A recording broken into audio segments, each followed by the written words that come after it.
What's up, Vinyl Community? Cliff the Vinyl Cheapskate here. Coming at you with another Friday drinking music. Yeah, it's Friday. Time to listen to some records, drink some beer. This time around, doing a vinyl finds, a very metal vinyl finds. Got lots of metal stuff that I've picked up over the last month or so. I picked up a lot of stuff last month, more than I should have. But so there'll be more. I think I might do either another one this week or I might wait till next week. I'm not sure, but we'll see. We'll see. But yeah, this is all the metal stuff that I picked up. I've been on a big 80s metal kick lately with what I've been listening to, so therefore what I've been searching out to pick up, and some cool stuff kind of fell into my lap, and I just picked it up, and I've got a bunch of cool stuff. I think it's pretty much, not all 80s, it's pretty much all 80s. There's one in here that's not from the 80s. But let's get started. Start out with what we're listening to, as per usual. Listen to some Capital's Casualties, Disassembly Line, Power Violence band from, Power Violence, hardcore punk from the 90s. One of my favorites. I heard this band when I was a kid and instantly fell in love, never fell out of love. Really good, great, slow down, breakdown parts. Like, if you can hear this, I don't know if you can hear the music or not, but if you can hear the music, there's good slow down, breakdown parts going into straight up fanatic, really fast, hardcore parts. Love this band. Not almost bordering on grind, but not really grind. I feel like it's like the definition of what a power violence band should sound like is Capitalist Casualties. But I might be wrong. Let me know in the comments if you think I'm wrong. Let's talk about it. But yeah, Capitalist Casualties, one of the best. That's just what we're listening to. That's not a vinyl finds. That's what I've got in the background.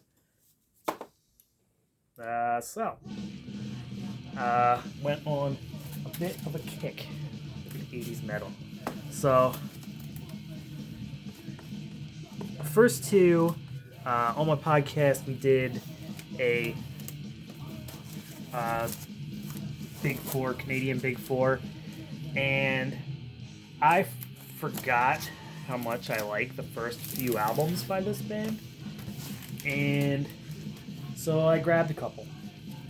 Picked up, I already had War and Pain, so I picked up Roar,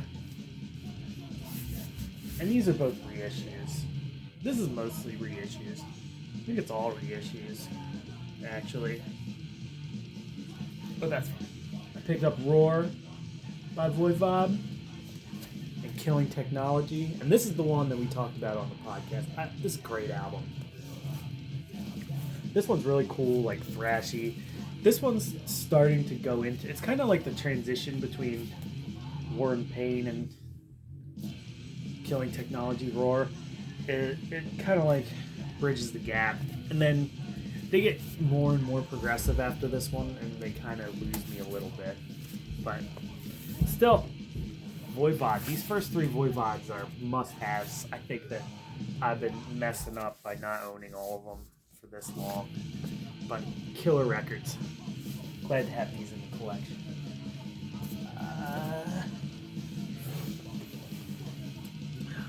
Next. This one I kind of bought because it was a throw-in. I wanted to get Roar, and I got this from the same seller on Discogs. And I own a bunch of Gorgotz, but I didn't have this Palisades of Dust EP. This is one song on an LP. But sick. Gorgotz plays really technical death metal. Not really technical death metal. It's technical death metal, but it's put together in such a great way where Luke LeMay, the main guy in Gorgotz, he went to school for classical composing, and you can hear it in these. They're really well composed, really good. And on these, on this and Colored Sands, he's backed by the guys from the band Crawlus, and that band rules. Colin Marston is a beast of a bass player. So, really cool stuff. And it came with this nice giant poster of the album cover. So, that was pretty sweet. Came with everything in it. It was cheap too. It was like $15 for this. And I couldn't say no. I had to bulk up that order with my Roar LP. Sick. If you like death metal, check out Gorgotz. A lot of people would say the earlier stuff is better, but Colored Sands is a masterpiece of an album. And this is in the same vein as more the same vein as like Colored Sands. And Colored Sands is a little more different, a little more progressive, a lot techier than their early stuff. But yeah, Gorgotz rules. Check out the Gorgotz if you like death metal. Now I've only got, this is kind of a small one. I've only got a couple. But I picked all these up from the same distro called General Speech. General Speech is a cool distro. I ended up on a Facebook group with the guy who runs it, so I like to pop in there and just buy a couple things here and there every few months or so. I like to make rounds on distros. I don't just buy from the same ones all the time. I try and buy from a few different ones. I want to keep these folks in business so I can keep getting my cool stuff. But another batch of records I got a couple by Warfare. Warfare is a metal punk band, has members of the Angelic Upstarts in it. I think one of these is, yeah, this one is produced by Lemmy Motorhead, which is pretty freaking sweet. This one's, who is this produced by? Yeah, well, this one's produced by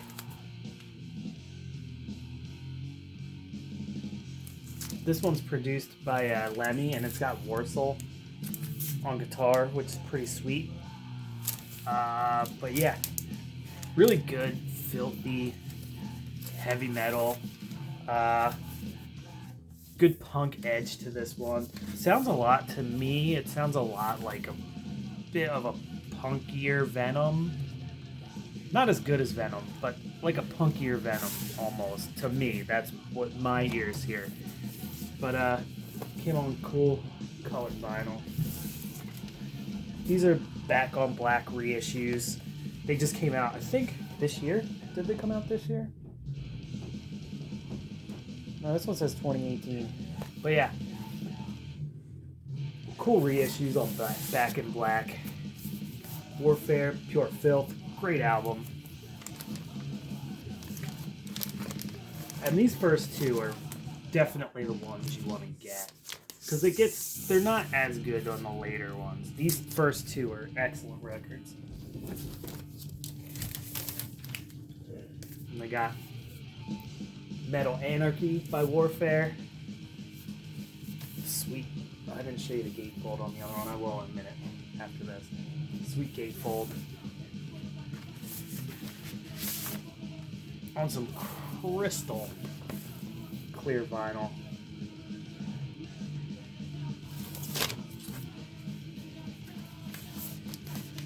But yeah, man. Warfare. Good stuff. Venom Worship. If I was going to put a label on it, I'd say it's a Venom Worship band. Definitely sounds a lot like Venom.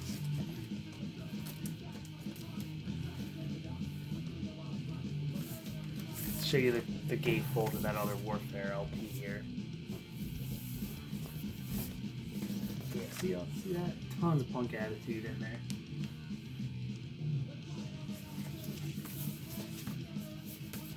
Excellent stuff. Evo on drums.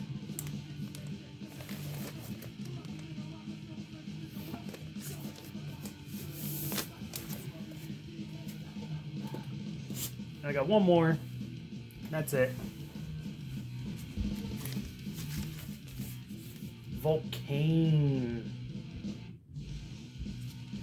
Rock and roll Secors. Yeah, this is a sweet record. I didn't know about this record.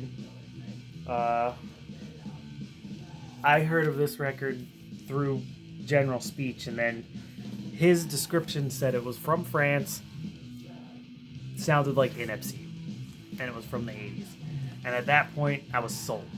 And I've got to say, I hear the Inepsy, definitely very, very Motorhead influenced. This record's very Motorhead influenced, but has a lot more of like a traditional heavy metal vibe throughout the whole thing when you listen to the whole thing. But it's very good. Came out in 1985. Oh, it has bonus tracks. So no, this didn't come out in 85. This came out in 1984. And then it's got bonus tracks. It's got bonus tracks from the La Dame de Fior EP. And like I said, this is excellent. This is one of the best records I've picked up in a long time, heavy metal wise. I keep putting this on. I think I've listened to this like 3 or 4 times at least since I grabbed it. And excellent stuff. You can't go wrong. Oh yeah, see, Killers. I just bought a Killers record.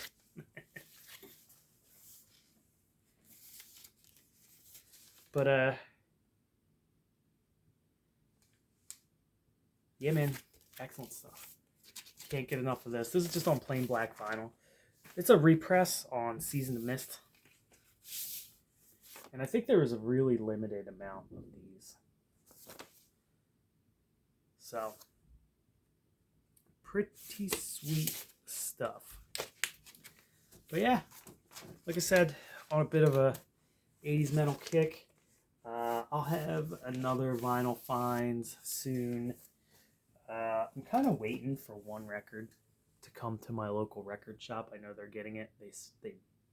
They posted it on their Instagram, and they said, "We're getting this soon," and I'm just waiting for it. And then I want to do my next one, because my next one's going to be not all punk, almost all punk vinyl finds. Got a couple records that aren't punk records, but most of them are. But yeah, man, that's what I got for you this week. Not the longest video. Only I think that was 6 records? He only had 6 records this time around. Like I said, I split it up because I've got like 8 punk records to show, or 8 other records to show, and I kind of wanted to break it up. I'll keep this one all metal for all the metal heads out there. But like I said, I've been on an 80s metal kick. We did that podcast for the Canadian Big Four. We recorded a Canadian Big Four podcast the other day, and it really put me in the mood for some early Voidbot stuff, so I just kind of found it for as cheap as I could and grabbed it. What else? Oh, my contest. If you guys haven't entered, check out my contest. I'll leave a link to the contest below. It's the Show Me Your Inner Cheapskate contest. Show me some cheap stuff you got. It's got 5 questions. I just extended it to the 25th of March. But thanks to everybody that already uploaded a video. Check it out if you get a chance.